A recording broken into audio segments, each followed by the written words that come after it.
Saudaraku yang saya cintai karena Allah, alhamdulillah, puji syukur kita panjatkan selalu kehadirat Allah yang senantiasa menyaksikan gerak-gerik hambanya, yang saat ini Allah mengetahui apa yang sedang kita kerjakan, yang dengan izinnya kita masih dapat membuktikan penghambaan diri kita kepada Allah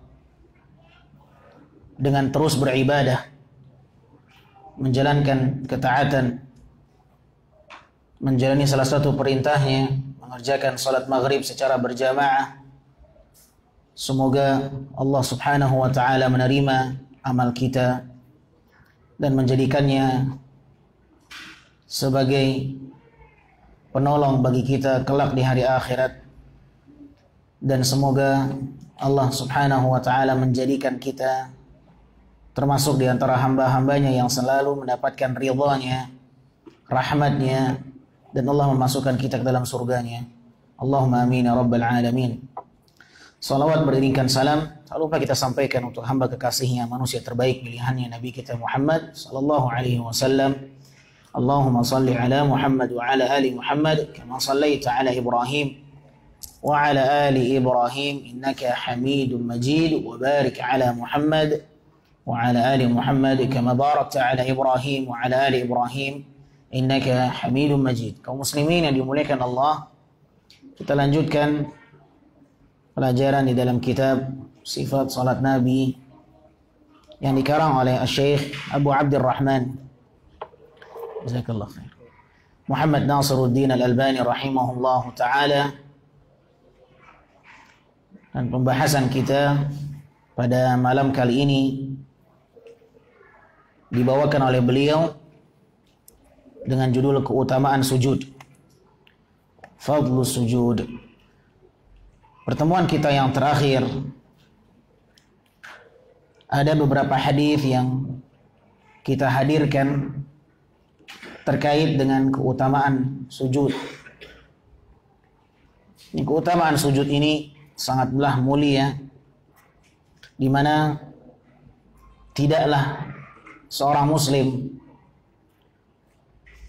mengerjakan sujud melainkan dengan sujudnya itu Allah tinggikan derajatnya, Allah tinggikan dan Allah muliakan kedudukannya, sebagaimana yang disabdakan oleh Nabi sallallahu alaihi wasallam, "Wa ma tawadhu'a lillah illa rafa'ah." Tidaklah seseorang itu menghinakan dirinya di hadapan Allah melainkan Allah akan meninggikan kedudukannya. Semakin menghinakan diri sang hamba di hadapan Allah, maka Allah subhanahu wa ta'ala semakin meninggikan kedudukan hambanya.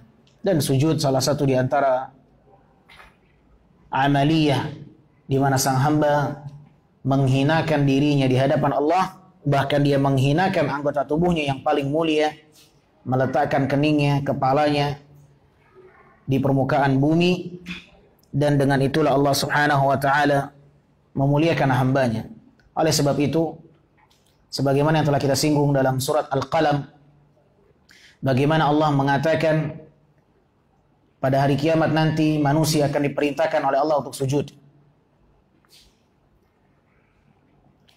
Yawma yukshafu an saqi wa yud'auna ila sujudi fala yastati'un. Khashi'atan absaruhum tarhaquhum dhillah wa qad kanu yud'auna ila sujudi wa hum salimun. Pada hari kiamat nanti Allah subhanahu wa ta'ala akan memerintahkan manusia sujud. Maka sujudlah seluruh orang-orang mukmin dan mukminah, sebagaimana yang disebutkan dalam hadis Al-Muharraj fi Sahihain, sebagaimana hadis yang dikeluarkan oleh Imam Al-Bukhari dan Imam Muslim. Dan hadis ini juga dibawakan oleh Imam Ibnu Katsir dalam kitab tafsirnya ketika membawakan firman Allah ini.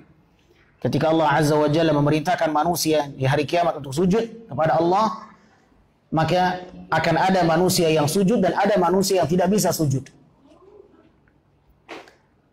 Ketika Allah perintahkan manusia di hari kiamat untuk sujud kepada Allah, maka manusia terbagi menjadi dua. Ada manusia yang sujud dan mereka adalah orang-orang mukmin dan mukminah. Dan ada di antara mereka yang ingin sujud karena perintah Allah namun tidak bisa sujud. Mereka adalah orang-orang munafik. Mereka adalah orang-orang fujjar. Orang-orang yang selalu melakukan tindak kejahatan. Dan Al-Imam Ibnu Katsir menyebutkan di antara orang-orang yang tidak bisa sujud dikala itu karena Allah adalah mereka orang-orang yang selama ini beramal karena riya dan sum'ah. Karena riya dan sum'ah. Yang mereka sujud bukan karena Allah, namun karena ingin diketahui oleh manusia, ingin terkenal di hadapan manusia. Dan ini adalah salah satu bentuk kesyirikan. Seseorang yang beramal karena riya bukan karena Allah, maka itu adalah satu kesyirikan. Dan ketika itu manusia yang selama ini sujud, selama ini mengerjakan ibadah karena riya dan sum'ah, maka akan terlihat nanti pada hari kiamat di mana mereka ketika ingin sujud tidak bisa sujud. Tulang mereka mengeras, kaku, sehingga tidak bisa dia tekuk, tidak bisa dia bawa dirinya menuju sujud. Khashi'atan absaruhum tarhaquhum dhillah. Dan mereka manusia di kala itu dalam kondisi hina, tertunduk pandangannya, ya. Dan mereka adalah orang-orang yang dahulu ketika di dunia Allah perintahkan untuk sujud, namun mereka tidak mau sujud. Wahum salimun. Padahal mereka adalah orang-orang yang sehat. Ya, wa qad kanu yud'auna ila sujudi wa hum salimun. Mereka orang-orang yang tidak bisa sujud di hari kiamat itu adalah mereka yang ketika di dunia Allah perintahkan untuk sujud kepada Allah, namun mereka tidak mau sujud padahal tidak ada uzur, tidak ada alasan yang syar'i, dalam kondisi sehat wal afiyah, akan tetapi kenikmatan yang ada dalam dirinya justru tidak membuatnya untuk tunduk kepada Allah Subhanahu wa taala. Walhamdulillah, apabila Allah masih memilih kita untuk terus sujud karena Allah Subhanahu wa taala, semoga kita termasuk di antara orang-orang yang bisa sujud kelak di hari akhirat ketika Allah perintahkan manusia untuk sujud kepadanya. Ma'asyar muslimin yang dimuliakan Allah Subhanahu wa taala. Al-muallif sang pengarang kitab rahimahullahu taala membawakan satu hadis. وكان صلى الله عليه وسلم يقول ما من أمتي من أحد إلا وأنا أعرفه يوم القيامة. Dan adalah Nabi sallallahu alaihi wasallam bersabda, tidaklah dari umatku seorang pun melainkan aku akan mengenalinya di hari kiamat. Subhanallah. Tidak ada di antara umatku seorang pun dari mereka melainkan aku akan mengenali mereka kelak di hari kiamat. Dan umat Nabi Muhammad SAW di antaranya adalah kita. Kita harus bersyukur ma'asyar muslimin ketika Allah memilih kita menjadi umat Nabi Muhammad SAW. Karena sangat banyak sekali keutamaan umat Nabi Muhammad yang tidak dimiliki oleh umat-umat sebelum Nabi Muhammad SAW. Dan umat Nabi Muhammad di antara keistimewaannya, Allah puji mereka sebagai umat yang terbaik di dalam Al-Quran. Kuntum khaira ummatin ukhrijat linnas ta'muruna bil ma'ruf wa tanhauna 'anil munkar wa tu'minuna billah walau amana ahlul kitab lakana khairan lahum minhumul mu'minuna wa aktsaruhumul fasiqun. Kata Allah, kalian adalah umat yang terbaik karena kalian selalu mengajak manusia kepada yang ma'ruf, mencegah manusia dari perbuatan yang mungkar. Dan umat Nabi Muhammad adalah umat yang terbaik karena mereka adalah orang-orang yang senantiasa beriman, tu'minuna billah. Dan ini salah satu tanda bahwa umat Nabi Muhammad dipuji oleh Allah sebagai umat yang terbaik. Dan di antara keunggulan umat Nabi Muhammad di antara umat-umat yang lain, umat Nabi Muhammad adalah umat yang pertama kali akan dihisab oleh Allah Subhanahu wa taala. Padahal mereka adalah umat yang terakhir, namun Allah muliakan, Allah segerakan mereka, Allah dahulukan mereka sebelum umat-umat yang lain. Ya. Ada pepatah Arab yang mengatakan, wa in kuntul akhira zamanuhu la'atin bima lam tastati'hu al-awailu. Kami, walaupun kami adalah umat yang terakhir yang datang di akhir zaman, akan tetapi kami akan didatangkan oleh Allah Subhanahu wa taala kelak di hari kiamat sebagai umat yang pertama akan dihisab oleh Allah Subhanahu wa taala. Sehingga apabila dengan hisab itu dia menjadi penghuni surga, maka Allah akan segerakan dia masuk ke dalam surga. Semoga Allah Subhanahu wa taala memudahkan kita untuk masuk ke dalam surganya. Amin ya rabbal alamin. Nabi sallallahu alaihi wasallam mengatakan, "Ma min ummati min ahadin illa wa ana a'rifuhu yaumal qiyamah." Tidak ada dari umatku seorang pun di antara mereka melainkan aku akan mengenali mereka di hari kiamat. Subhanallah. Nabi alaihi salatu wasallam walaupun beliau tidak berjumpa dengan kita dan belum berjumpa dengan kita, akan tetapi Nabi akan mengenali kita sebagai umatnya. Qalu wa kaifa ta'rifuhum ya Rasulullah? Para sahabat bertanya, bagaimana cara engkau bisa mengenali mereka ya Rasulullah? Fi kathratil khalaiq, dalam kondisi di mana makhluk-makhluk Allah itu akan berkumpul di satu tanah lapang. Ada umatnya Nabi Musa, ada umatnya Nabi Isa, Bani Israel, ada sekian banyak manusia dari awal sampai terakhir dikumpulkan. Bagaimana kau bisa membedakan ini umatmu ya Rasulullah, ini bukan umatmu? Kaifa ta'rifuhum ya Rasulullah fi kathratil khalaiq? Bagaimana caranya engkau bisa mengenali umatmu sedangkan mereka nanti manusia semuanya akan berkumpul dari satu yang pertama sampai yang terakhir, dari zamannya Nabi Adam sampai yang terakhir. Berkumpul umat-umat para nabi sebelummu, bukan hanya umat engkau saja ya Rasulullah. Maka Nabi SAW memberikan satu perumpamaan. Ara'aita law dakhalta siratan, bagaimana tanggapan kalian kalau seandainya salah seorang di antara kalian memasuki sirah? Apa sirah? Pakai sa, kandang.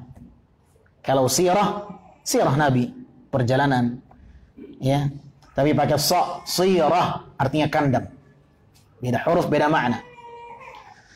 Kata Nabi sallallahu alaihi wasallam, "Ara'aita law dakhalta siratan?" Bagaimana kalau seandainya salah seorang di antara kalian masuk dalam satu kandang, fiha khailun duhmun buhmun wa fiha farasun aghallun muhajjalun, dan engkau menemukan di sana seluruhnya kuda berwarna hitam. Di dalam kandang itu semua kudanya berwarna hitam, dan ada satu di antara kuda itu yang bagian kepalanya berwarna putih. Ghurrah ini istilah seekor kuda yang memiliki warna putih di bagian kepalanya. Ya, kuda ada yang berwarna coklat, ada yang berwarna hitam, ya, ada yang berwarna putih. Ya. Dan istilah ghurrah ini untuk kuda yang memiliki warna putih di bagian kepalanya. Katakanlah dia berwarna hitam, tapi ada bagian putih di bagian kepalanya. Kalau seandainya engkau masuk dalam satu kandang, semuanya warna hitam, ada satu kuda, bagian kepalanya putih. Bisakah engkau membedakan kuda yang putih itu dengan yang berwarna hitam? Jawabannya apa? Ama kunta ta'rifuhu minha. Bukankah engkau bisa membedakan mana kuda yang berwarna putih dan mana kuda yang berwarna hitam? Para sahabat mengatakan, tentu ya Rasulullah. Qal bala, tentu kami bisa membedakan mana yang putih, mana yang hitam. Fa inna ummati yawma idzin ghurrun muhajjalin min as-sujud. Fa inna ummati yawma idzin ghurrun min as-sujud muhajjaluna min al-wudhu. Sesungguhnya kelak umatku di hari kiamat nanti mereka dalam kondisi bercahaya, bagian kepala mereka akan mengeluarkan cahaya dari sujud yang pernah mereka lakukan di dunia. Muhajjaluna minal wudu, dan mereka juga akan mengeluarkan cahaya putih dari tangan dan kaki mereka dari ibadah wudu yang pernah mereka lakukan ketika di dunia. Muhajjal atau tahjil ini istilah seekor kuda yang bagian kedua tangannya dan kedua kakinya berwarna putih warnanya. Sudah kita bahas ya. Hewan yang memiliki tumpuan 4, 2 di belakang, 2 di depan, ada kaki, ada tangan. Masih ingat? Atau sudah lupa? Seekor kuda, ya, kaki dan tangannya yang berwarna putih itu dikenal dengan istilah Khail muhajjal. Kuda yang berwarna putih bagian kakinya dan bagian tangannya. Ya. Kata Nabi SAW, umatku kelak di hari kiamat, mereka akan datang dengan membawa cahaya di bahagian kepalanya, efek daripada sujud yang pernah mereka lakukan ketika di dunia. Muhajjaluna minal wudu. Dan mereka akan mengeluarkan cahaya di bahagian tangannya dan di bahagian kakinya karena wudu mereka. Nabi SAW pernah menerangkan tentang keistimewaan wudu. Keistimewaan wudu itu di mana orang yang berwudu kelak pada hari kiamat, wudu yang pernah mereka lakukan di dunia itu akan menjadi cahaya baginya di hari kiamat. Kemudian Nabi mengatakan, "Faman istata'a minkum an yutila ghurratahu falyaf'al." Barang siapa yang bisa untuk memanjangkan, meluaskan cahayanya di hari kiamat nanti, maka upayakan sekarang ini di dunia. Di antara sunnah-sunnah wudu adalah memanjangkan basuhan. Memanjangkan basuhan dari kadar yang wajib. Sebagaimana yang Allah firmankan dalam surat Al-Maidah ayat ke-6 tentang bagaimana wudu. Allah rincikan di sana. Ilal mirfaqain. Tangan itu sampai siku. Ini kadar yang wajib. Ini kadar yang wajib. Maka panjangkan dan lebihkan sedikit basuhan itu. Hatta syara'a fil 'adud. Kata Abu Hurairah ketika beliau mempraktekkan bagaimana wudunya Nabi SAW di hadapan rekan-rekan dan sahabatnya, beliau membasuh tangannya sampai mengenai lengan bagian atasnya ini. Dilebihkan, bukan hanya siku yang standar wajib, tapi dilebihkan oleh Abu Hurairah radhiyallahu anhu. Ketika beliau membasuh tangan kirinya pun beliau membasuh sampai melebihkan dari batas yang wajib. Hatta asyra'a fil 'adud, sampai kena bagian lengan atasnya ini. Begitu juga dengan kaki. Kadar yang wajibnya sampai mata kaki. Dan beliau melebihkan basuhannya sampai permulaan betis kanan dan kirinya. Setelah pas beliau berwudu, mempraktekannya di hadapan rekan-rekannya, beliau mengatakan, "Hakana ra'aitu Nabi SAW yatawadda." Demikianlah aku melihat Nabi berwudu. Demikianlah aku melihat Nabi SAW berwudu. Dan ini di antara keistimewaannya, kata Nabi SAW, barang siapa yang mampu untuk memanjangkan cahayanya kelak di hari kiamat, lakukanlah sekarang ini di dunia. Ketika dia berwudu, panjangkan. Bukan menggandakan, beda. Bukan menggandakan basuhan, tapi memanjangkan basuhan. Karena menggandakan basuhan, ini sunnah yang lain. Ya, 1, 2, 3, membasuh 3 kali. Ya, itu namanya menggandakan basuhan. Tapi ini memanjangkan basuhan. Dan di antara keistimewaan dari basuhan-basuhan wudu itu kelak, di mana anggota wudu kita yang tersapu dengan air wudu, maka dia akan mengeluarkan cahaya kelak di hari kiamat. Dan cahaya itu akan luas jangkauannya ketika kita memanjangkan basuhan wudu kita, tangan kita dan kaki kita. Karena perlu kita ketahui, ahibati fillah yang dimuliakan Allah, untuk apa cahaya yang akan Allah berikan nanti pada hari kiamat bagi mereka yang berwudu ini.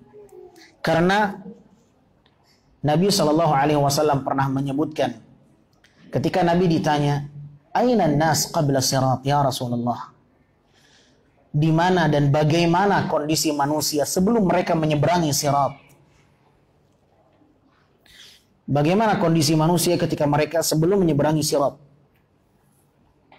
Maka Nabi SAW mengatakan, hum fil zulmah. Manusia ketika itu dalam kondisi gelap, gulita. Dalam keadaan yang sangat gelap. Sebelum mereka menyeberang sirat, maka mereka dalam keadaan yang sangat gelap, gulita.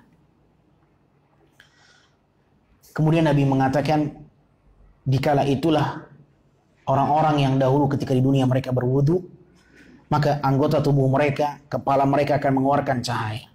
Kepala mengeluarkan cahaya karena mereka dulu pernah sujud di dunia. tangan-tangan mereka mengeluarkan cahaya karena mereka dahulu di dunia mereka berwudu. Ya, dan orang-orang munafik, demikian pula orang-orang kufar, mereka akan meminta kepada orang-orang mukmin, berikan cahayamu kepada kami. Berikan cahayamu kepada kami. Allah Subhanahu wa taala berfirman dalam surat At-Tahrim, yaquluna rabbana atmim lana nurana waghfir lana innaka ala kulli syai'in qadir. Ya ayyuhalladzina amanu tubu ila Allahi taubatan nasuha asa rabbukum an yukaffira ankum sayyi'atikum wa yudkhilakum jannatin tajri min tahtiha al-anhar yawma la yukhzillahu an-nabiyya walladzina amanu ma'ah nuruhum yas'a baina aydihim wa biaymanihim yaquluna rabbana atmim lana nurana waghfir lana innaka ala kulli syai'in qadir. Allah menyebutkan orang-orang yang beriman kelak cahayanya itu akan menerangi bahagian depan mereka. Nuruhum yas'a baina aydihim, cahaya mereka akan memberikan penerangan di hadapan mereka, wa bi aymanihim, dan akan menerangi sebelah kanan mereka. Dan orang-orang yang beriman akan mengatakan yaquluna rabbana atmim lana nurana. Ya Allah, sempurnakanlah penerangan cahaya kami ini ya Allah. Karena penerangan ini akan digunakan untuk menyeberangi sirat. Jadi ketika kita menyeberangi sirat, kita butuh cahaya. Semoga Allah sempurnakan cahaya kita di hari kiamat. Ma'asyar muslimin dimuliakan Allah. Baik.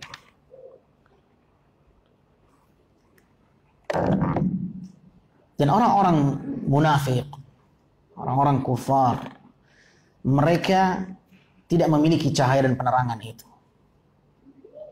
Orang-orang yang dahulu ketika beramal saleh, ternyata tujuannya adalah riya, sum'ah, hanya ingin dilihat orang.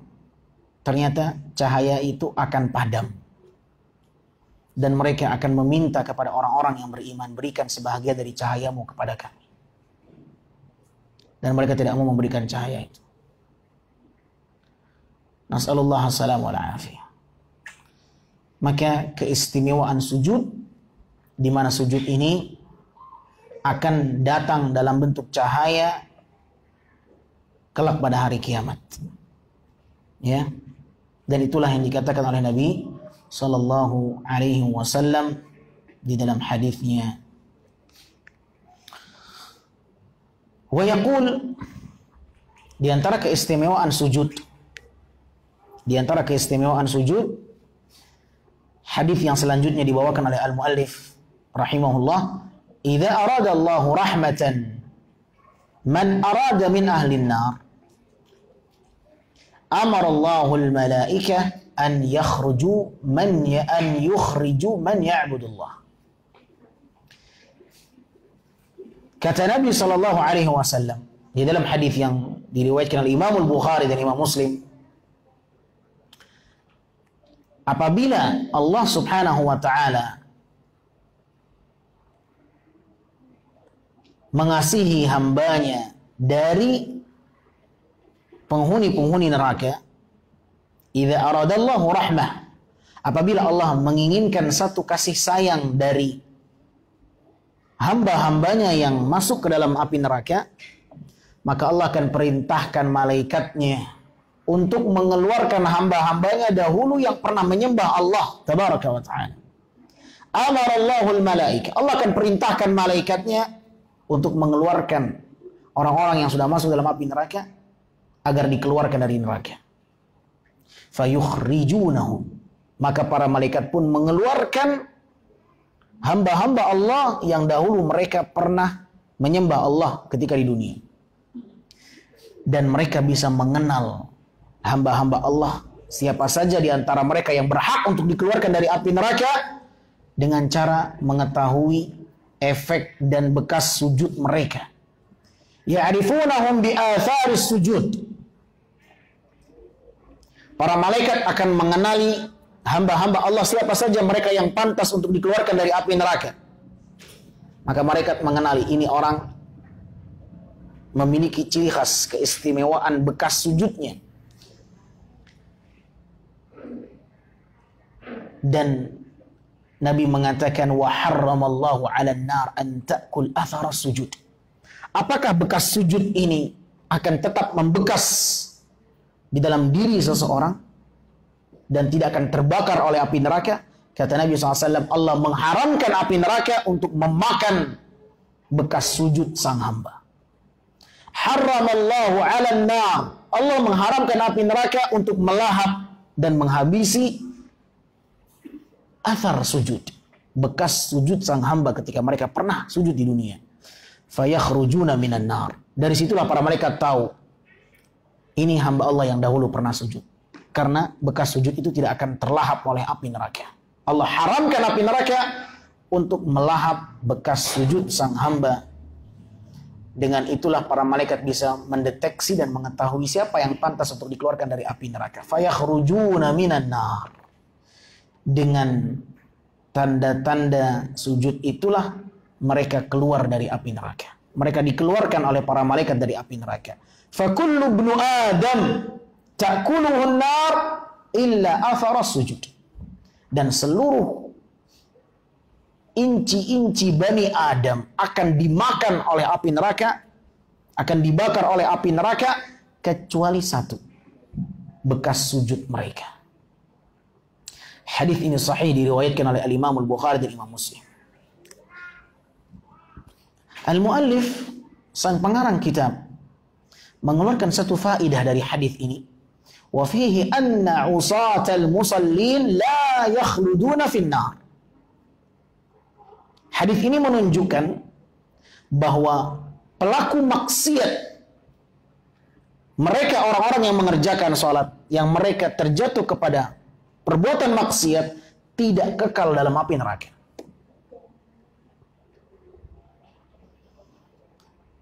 Orang-orang yang dahulu pernah sholat, kemudian ternyata dia masuk ke dalam api neraka karena dosa-dosa yang dia perbuat, akan tetapi mereka tidak kekal di dalam api neraka. Berdasarkan riwayat ini, berdasarkan hadis ini, ya, bahwa pelaku maksiat dari mereka orang-orang yang beriman, mereka tidak akan kekal di dalam api neraka. Wa kadzalika law kana al-muwahhid tarikan lis-salati kasala fa innahu la yakhlud. Demikian pula dengan seorang yang muwahhid, yang bertauhid, yang mengesahkan Allah, kemudian dia memiliki satu kesalahan meninggalkan sholat karena kasal, karena lalai, karena malas, fa innahu la yakhlud, maka dia pun tidak akan kekal di dalam api neraka. Ya. Ini tambahan faidah yang dibawakan oleh al-muallif rahimahullahu ta'ala. Dan ma'asyarul muslimin dimuliakan Allah, sampai di sini pembahasan yang berkaitan dengan keutamaan sujud yang dibawakan oleh al-muallif rahimahullahu ta'ala. Dan keutamaan sujud sebagaimana yang telah kita sampaikan pada pertemuan yang lalu, bahwa sujud ini adalah rukun salat yang paling besar. Rukun salat yang paling besar. Kondisi seorang hamba yang dekat dengan Allah itu ketika sujud. Aqrabu ma yakunul 'abdu min rabbih wa huwa sajid. Kondisi yang paling dekat sang hamba dengan Allah Tuhannya itu tatkala sujud. Fa aktsirud du'a, maka perbanyaklah doa. Perbanyaklah meminta di dalam sujud itu. Karena Anda sedang dekat dengan Allah dan resapi kedekatan Anda dengan Allah ketika sujud. Ikhwani fid din yang dimuliakan Allah, hadirkan kemuliaan yang Allah berikan kepada Anda ketika Anda sujud. Hadirkan bahwa ketika sujud Allah sedang memuliakan Anda. Allah sedang memuliakan Anda ketika sujud. Sebagaimana dikatakan Nabi SAW, tidaklah seorang muslim sujud satu kali karena Allah, melainkan dengan sujudnya itu Allah muliakan, Allah tinggikan dia. Sadarlah bahwa ketika kita sedang sujud, itu tanda Allah muliakan kita. Dan Allah sedang mengizinkan kita dekat dengannya. Dan Allah sangat membuka pintu selapang-lapangnya ketika Anda sujud untuk memperbanyak doa. Silakan minta kepada Allah. Minta apapun yang Anda ingin minta, minta kepada Allah Subhanahu wa taala. Yang ingin curhat sama Allah, yang punya masalah sama Allah, yang punya masalah dalam urusan dunia, kembalikan kepada Allah. Kadukan kepada Allah Subhanahu wa taala. Minta kepada Allah Azza wa Jalla. Faqaminun an yustajabalah. Karena ketika sujud itu adalah kondisi yang paling mustajab doa seseorang yang mereka persembahkan kepada Allah. Nikmati, resapi kemuliaan Anda tatkala sujud. Namun seringkali kita sujud tidak merasa ada yang istimewa dalam salat kita.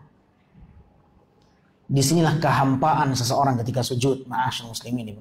Disinilah hampanya seseorang ketika salat.